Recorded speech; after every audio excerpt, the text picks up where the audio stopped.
Bharat Pakistan cricket match এখন হয়ে গেছে পুরনো আমলের জমিদারির মতো, যার ইতিহাসের পাতায় পাতায় শিহরণ ছড়ানো অনেক গল্প, রোমাঞ্চ ছড়িয়ে দেওয়া অনেক রূপকথা, ঐশ্বর্যমণ্ডিত অনেক ঐতিহ্য। কিন্তু ইতিহাসটাকে টান মেরে বর্তমানে নিয়ে আসবেন যখন, সাথে সাথে সব ফুটুস ঐতিহ্যের কঙ্কাল বেরিয়ে পড়ে। সেটা আর জমিদারি গল্প থাকে না, প্রজাদের গল্পই হয়ে যায়। খুবই সাধারণ, নিতান্ত আটপৌরে একটা গল্প হয়ে যায়। এই যে ভারত পাকিস্তান ম্যাচ ঘিরে এত উত্তেজনা, এত উন্মাদনা, এত রোমাঞ্চ, পুরো ক্রিকেট বিশ্ব এর দিকে তাকিয়ে থাকে। পুরো ক্রিকেট ওয়ার্ল্ডের এটা দি ম্যাচ, যেই ম্যাচটাকে ঘিরে শত শত কোটি টাকার আনাগোনা হয়। আইসিসির মূল অর্থনৈতিক চালিকা শক্তি যেই ম্যাচটা, সেটা কি আসলে একটু ওভার হাইপড? এটা কি আসলে একটু বাড়াবাড়ি? মাঠের স্পোর্টিং পয়েন্ট অফ ভিউ থেকে যদি ধরি, এই যে টি-20 বিশ্বকাপের ম্যাচটা ভারত যে পাকিস্তানকে হারিয়ে দিল, উড়িয়ে দিল, গুড়িয়ে দিল, এটাই তো হওয়ার কথা ছিল। সাম্প্রতিক সময় তো সেটাই বলছে। সামান্যতম ওই চেঞ্জ করার কোনো সম্ভাবনা পাকিস্তান এই ম্যাচের খেলায় তো দেখাতে পারেনি। সেই সম্ভাবনার জায়গাটা পর্যন্ত তারা জাগাতে পারেনি। তাহলে এই ভারত পাকিস্তান ম্যাচের যে আরেকটা আলোচনা আমি দেখতে পাচ্ছিলাম যে বাংলাদেশ ভারত ম্যাচ বরং আরও বেশি রোমাঞ্চকর। সত্যি সত্যি ভারত পাকিস্তান ম্যাচের চেয়ে বাংলাদেশ ভারত ম্যাচ রোমাঞ্চকর? ভারত পাকিস্তানের ম্যাচ বাংলাদেশ ভারত ম্যাচ দিয়ে রিপ্লেস করা যায়? ওদিকে আমার এক বন্ধু যে আজকে আবার আমাকে ফোন করে বলল, ইটালির খেলা দেখেছিস? এই বিশ্বকাপে নেপালের খেলা দেখেছিস? যুব ক্রীড়া মন্ত্রণালয়ের উপদেষ্টা doctor Asif Nazrul Bangladesh cricket board president Aminul Islam Bulbul ভাইকে ধন্যবাদ দে, মানে আমাকে বলছে বাংলাদেশকে এই বিশ্বকাপে পাঠায়নি, তাহলে বেইজ্জতি হয়ে যেত। কোনটা আসলে ঠিক? আমরা একই সঙ্গে এই দুইটা থিওরি তো ঠিক হতে পারে না যে ভারত পাকিস্তানের ম্যাচকে রিপ্লেস করার মতো ভারত বাংলাদেশ ম্যাচ, আবার বাংলাদেশ ওয়ার্ল্ড কাপে খেললে নেপালের সঙ্গে ইতালির সঙ্গেও নাকি বেইজ্জতি হয়ে যেত। ঘটনা আসলে কি একটু আলোচনা করে দেখার চেষ্টা করি। পাকিস্তান এখন ভারতের কাছে কোনো প্রতিদ্বন্দ্বী না, এইটা একেবারে ট্রু, কোনো রকম কোনো ভুল নাই। আপনি যদি পরিসংখ্যান দেখেন তাহলে সেটা আরও বেশি করে স্পষ্ট হবে। ধরেন এই ম্যাচটাতে ভারতের জয়ের পরে টি-20 ফরম্যাটের হিসাবটা দাঁড়িয়েছে যে 17টা ম্যাচে এই দুইটা দল পরস্পরের মুখোমুখি হয়েছে, তার মধ্যে 14টা ম্যাচে ভারত জিতেছে, পাকিস্তান জিতেছে মাত্র 3টা ম্যাচে। টি-20 ওয়ার্ল্ড কাপে 9টা ম্যাচে এই দুইটা দল পরস্পরের মুখোমুখি হয়েছে, ভারত 8টা ম্যাচ জিতেছে, পাকিস্তানের 1 জয়। ওয়ান ডে ওয়ার্ল্ড কাপে 8টা ম্যাচে পরস্পরের মুখোমুখি হয়েছে এই দুইটা দল, তাতে 8টাতেই ভারতের জয়, পাকিস্তানের জয় 0। অর্থাৎ ওয়ান ডে টি-20 মিলে ওয়ার্ল্ড কাপ নামের সঙ্গে যুক্ত রয়েছে এইরকম 17টা ম্যাচের মধ্যে ভারতের 16টা জয়, পাকিস্তানের জয় মাত্র 1টা। সো কীরকম একপেশে হয়ে গেছে এই ভারত পাকিস্তান লড়াইটা, সেটা তো আসলে পরিসংখ্যানেই বোঝা যাচ্ছে। আর আপনি যদি এই দিনের ম্যাচের কথাটা তো বলেন, ভারতের কোনো ম্যাচ কি আসলে পাকিস্তান কোনো ক্ষেত্রে হতে পেরেছে? হওয়ার কোনো সম্ভাবনার জায়গাটা তারা তৈরি করেছে। এই যে ভারতের ঈশান কিষান একটা বিস্ফোরক ইনিংস খেললেন, 40 বলে 77 রানের একটা ইনিংস খেলেছেন। তার দলের বাকি সবাই মিলে বাকি 80 বলে ডাবল বল খেলেও 100 রানও করতে পারেননি, 98 রান হয়েছে। সো এই যে ঈশান কিষান ডিফারেন্স মেক করে দেওয়া একটা ইনিংস খেললেন, এরকম একটা ইনিংস খেলার সামর্থ্য পাকিস্তান ব্যাটিং লাইন আপে কার আছে আমাকে বলেন তো? সাইম আইয়ুব, বাবর আজম, সালমান আগা, উসমান খান, কার আছে? আপনি কি এটা বলতে পারেন? কিন্তু আপনি আবার একই সঙ্গে এইটা বলতে পারবেন যে ঈশান কিষান ওই দিন যদি এই ইনিংসটা না খেলতেন, নাও খেলতেন, হতে পারতো সেই ইফস অ্যান্ড বাটস, অভিষেক শর্মা এরকম একটা ইনিংস খেলতে পারেন, সূর্যকুমার যাদব এরকম একটা ইনিংস খেলতে পারেন, ইভেন তিলক বর্মা এরকম একটা ইনিংস খেলতেই পারেন। ভারতীয় ব্যাটিং লাইন আপে এরকম অনেকেই রয়েছে। ফলে ঈশান কিষানের ইনিংসটা ডিফারেন্স মেক করে দিয়েছে। কিন্তু আরও বড় করে যদি আপনি চিন্তা করেন, ঈশান কিষান না থাকলে হয়তো আরেকজন দাঁড়িয়ে যেতেন, অন্যভাবে হয়তো ভারত এই সিচুয়েশনটা সামলে নিত। ইউএসের বিপক্ষে ম্যাচে দেখেননি যে কীরকম একটা কঠিন অবস্থা থেকে ক্যাপ্টেন তাদের সূর্যকুমার যাদব কীরকম একটা অবিশ্বাস্য অসাধারণ নক খেলেছিলেন। পাকিস্তানের এই ব্যাটিং লাইন আপে ওই রকম ব্যাটসম্যানটা কে আছে আমাকে বলেন তো দেখি। এখনও তারা সেই বাবর আজমকে নিয়েই টি-20 ফরম্যাটে এগুচ্ছে, যেই বাবর আজম আসলে 90s ওয়ান ডে ক্রিকেট খেলেন।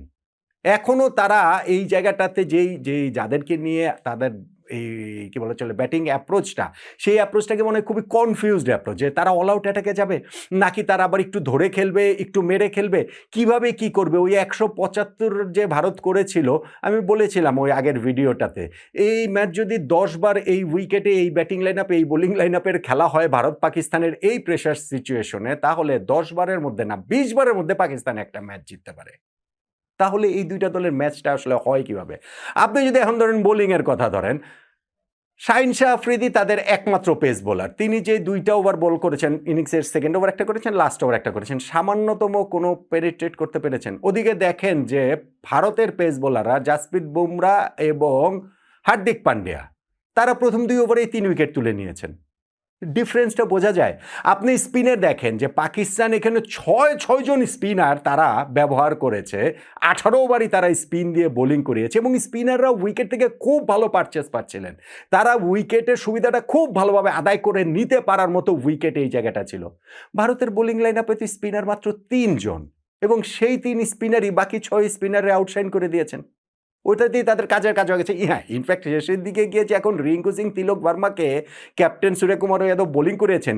এইটা মনে হয় পাকিস্তানকে আরও একটু তুচ্ছতাচ্ছিল্য করানোর জন্য, পাকিস্তানকে আরও একটু হেয় প্রতিপন্ন করার জন্য। ফলে এখন যে অবস্থাটাতে ভারত পাকিস্তান ম্যাচ এসে দাঁড়িয়েছে, তাতে পাকিস্তান যদি কোনো ম্যাচে ভারতের বিপক্ষে জিতে, সেটা অঘটন ভাই, সিরিয়াসলি সেটা অঘটন।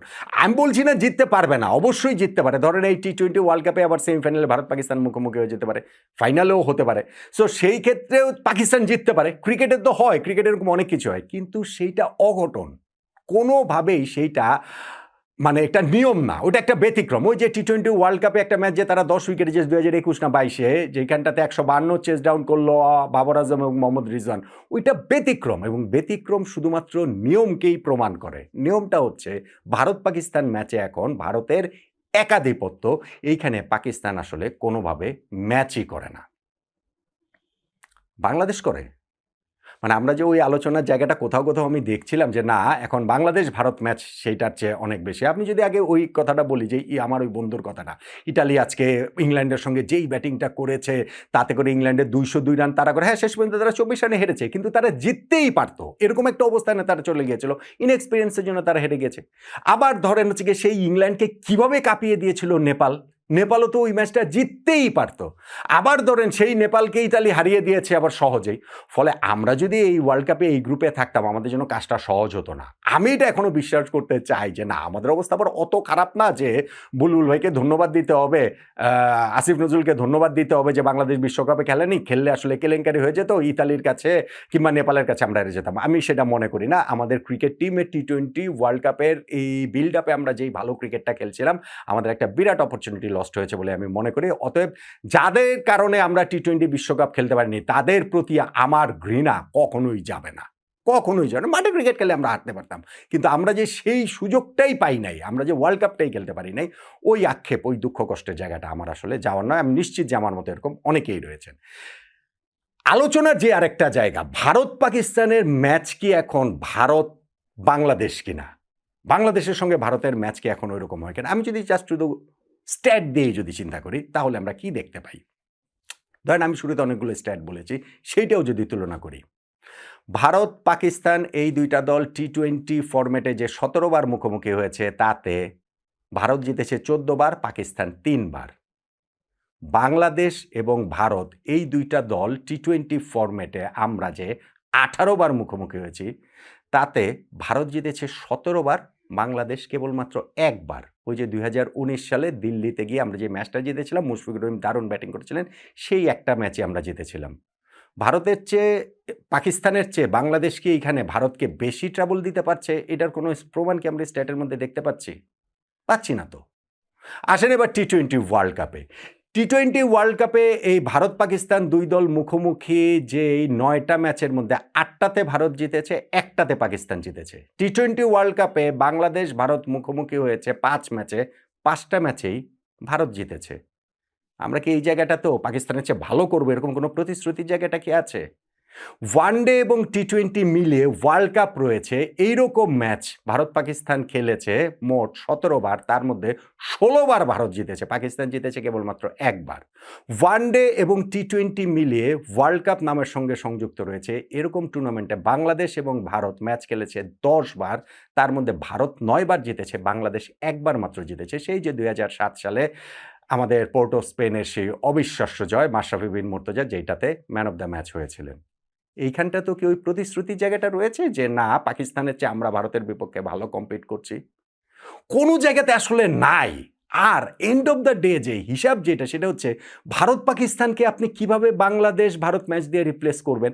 মানে এই কথাগুলো যে আমরা বলে ফেলি, আমরা চর্চা করি না, সেইটা যদি ভারত পাকিস্তানে এক পেশে ম্যাচ দেখতে দেখতে দুঃখ আক্ষেপ নিয়ে করেন, আমার কোনো আপত্তি নাই। কিন্তু যদি সত্যি মনে করেন যে না, বাংলাদেশ এখন ভারতকে আরও বেশি ট্রাবল দিতে পারে পাকিস্তানের চেয়ে, এটা আসলে বাড়াবাড়ি, এইটা স্রেফ বাড়াবাড়ি। এইটা ওই যে আবারও একটুখানি জাতীয়তাবাদ উস্কে দেওয়া বলে আমার কাছে পরিসংখ্যানিত সেটা বলছে। আর এটা তো ভাই অনেক কিছু ব্যাপার রয়েছে। ধরেন আমি কিভাবে বলবো, ধরেন ফুটবলে কাতালোনিয়ান ডার্বি, যেটা বার্সেলোনা ভার্সেস এসপানিয়ল, এইখানটাতে এসপানিয়ল কি কোনো ধারে কাছে আছে বার্সেলোনার?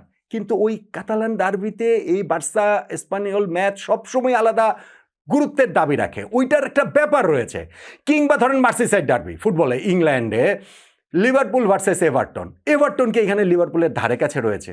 নাই তো। কিন্তু মার্সিসাইড ডার্বি মানে Merseyside derby, Liverpool versus Everton মানে লিভারপুল ভার্সেস এভারটন। ঠিক তেমনিভাবে ক্রিকেটে ভারত পাকিস্তান মানে ভারত পাকিস্তানি।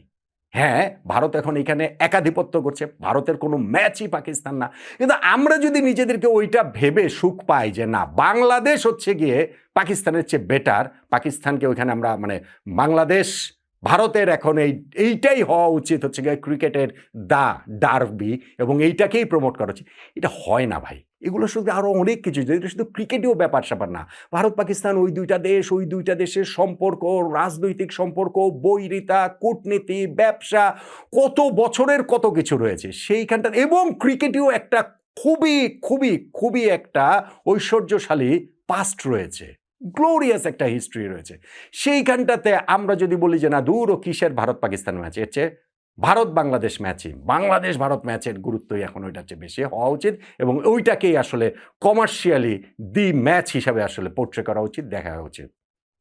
হয় না, এটা আসলে হয় না। ওইটা শুধুমাত্র আমরা বলার জন্যই বলি, এর চেয়ে বেশি কিছু বলে আমার কাছে মনে হয় না। কিন্তু এত কিছু বলার সত্ত্বেও বাংলাদেশ যে ওয়ার্ল্ড কাপটা খেলতে পারছে না, ওই আক্ষেপ, বাংলাদেশ তো আর খেললে এই গ্রুপে খেলতো না, এখানে খেলতো না, কিন্তু জাস্ট আলোচনার জন্য ওই আক্ষেপ দুঃখ আমাদের যেমন যাবে না, ঠিক তেমনিভাবে এটাও ঠিক যে এই ডার্বিটাকে মানে ভারত পাকিস্তানের এই ম্যাচটাকে আবারও একটু ওই জমিদারি আমলে ফেরানোর জন্য, একটুখানি ধরেন প্রতিদ্বন্দ্বিতার জায়গা তৈরি করে দেওয়ার জন্য পাকিস্তানের মনে হয় কিছু ম্যাচ জেতা উচিত। 90s কথা যদি আমরা বলি, আপনাদের যদি মনে থাকে বা ক্রিকেটের যারা অনুসারী রয়েছেন তারা জানবেন যে ওই সময়ও কিন্তু হিসাবটা ছিল পুরোপুরি উল্টা। পাকিস্তান তখন ডোমিনেট করতো, এরকম প্রবলভাবে না, কিন্তু ডোমিনেট করতো, দারুণভাবেই ডোমিনেট করতো এই ভারত পাকিস্তান ম্যাচটা।